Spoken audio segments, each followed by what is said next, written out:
La entrevista es presentada por SEYER en los puños de los campeones desde 1930. Hey, champ, first of all, thanks for taking the time because I don't know if you know this, but so many Mexicans are super excited because of your fight and your career. Oh, thank you very much. Thank you very much for having me.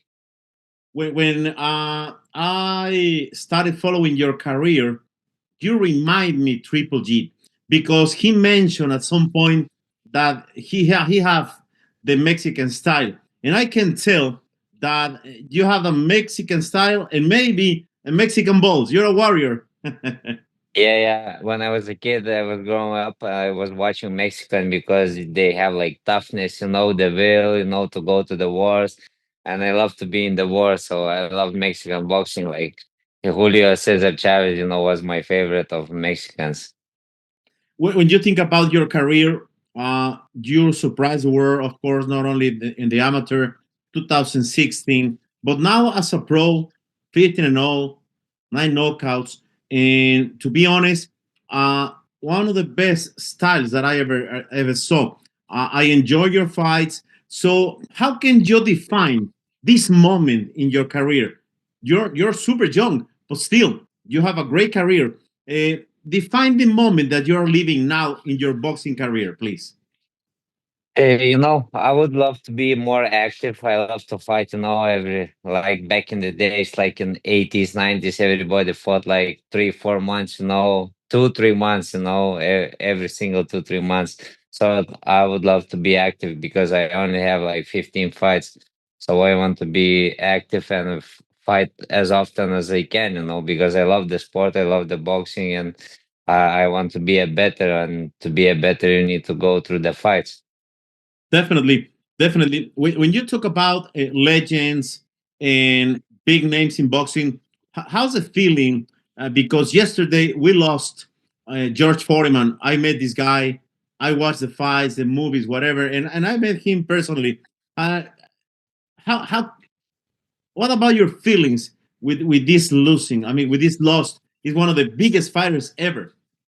Yeah, it's very hard, to lose a legend because he also was like in Lithuania a few years ago.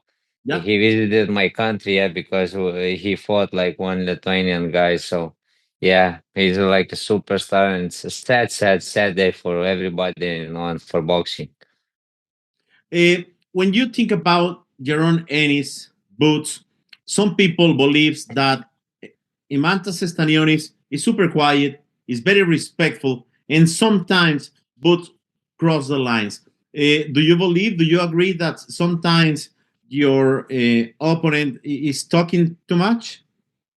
No, I don't see that. Like when we met, in New York, in Atlantic City, sorry, we did a press conference. He was like nice, it's like Mhm. on my side, I have nothing personal. It's just a fight, Still, I can say whatever I want. He can say whatever he wants, But at the end, we have to fight and see who's the better man. I ask you this because, as a Mexican, boxing for us is not a sport. Boxing is religion. You know what I mean? Yeah, Mexican. yeah, But I can remember so many Mexican fighters trash talking. We don't talk too much in Mexico. We just talk in the ring. yeah, yeah. I agree. I agree. That's how it should be, sport. But now it's changed a little bit with social media. Everybody's promoting, saying something. So if you want to be like superstar, you have to talk like some trash. But yeah, I love the respect, And if somebody talks with me or bad things say about me, like I said, doesn't matter. Come fight night, I'll show them. Definitely. What can you tell about this fight? It maybe is a stupid question, but I love this question, even if sounds stupid sometimes, because the question is why I need to watch your fight.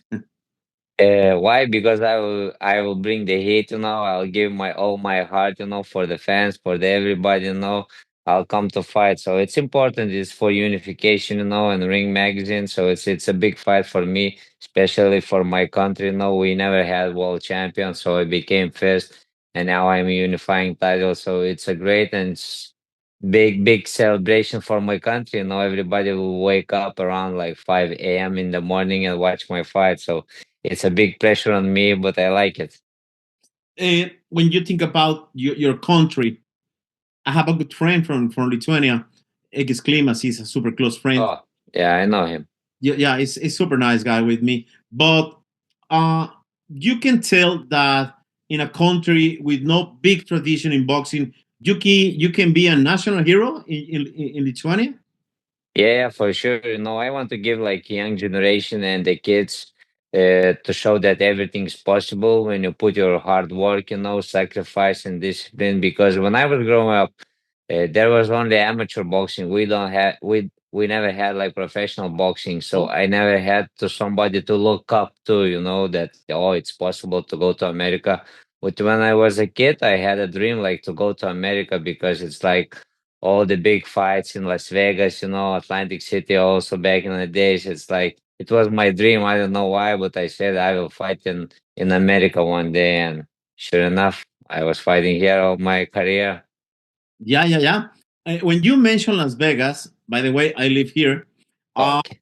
with this movement with Turkey Al-Sheikh, I don't have nothing against him. I believe he's doing great stuff for boxing, but something is telling me, by the way, I'm 58. I've been watching boxing since forever. I represent Mexico as a martial arts fighter, so I understand the sport.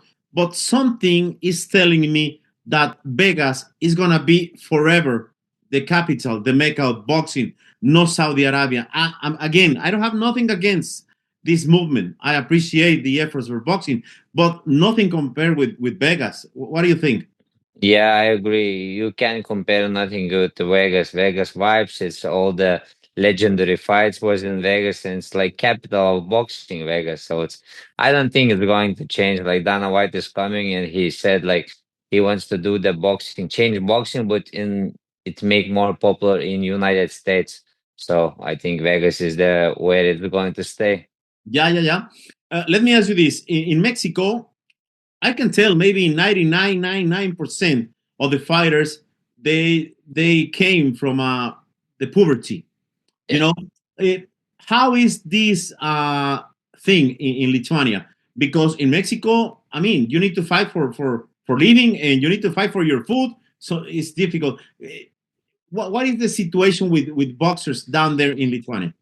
It's very similar, it was like back in the day, yeah, it was like similar. We didn't had money, we just fought, and that's it. We just wanted to make a better life. But like I said, it was like no professional boxing. But now it's in the 20, no, the time changed, everything now it's new generation, so it's much better and you can earn money in different ways. And even when you are like the 20 champion, you're like in national team, you get a little bit money. So it's a little bit easier than it was before. So I think it's like Lithuania with Mexico is like similar because we are like hard workers. We need to work for something. It's not given. It's not easy. It's you have to go work and hard.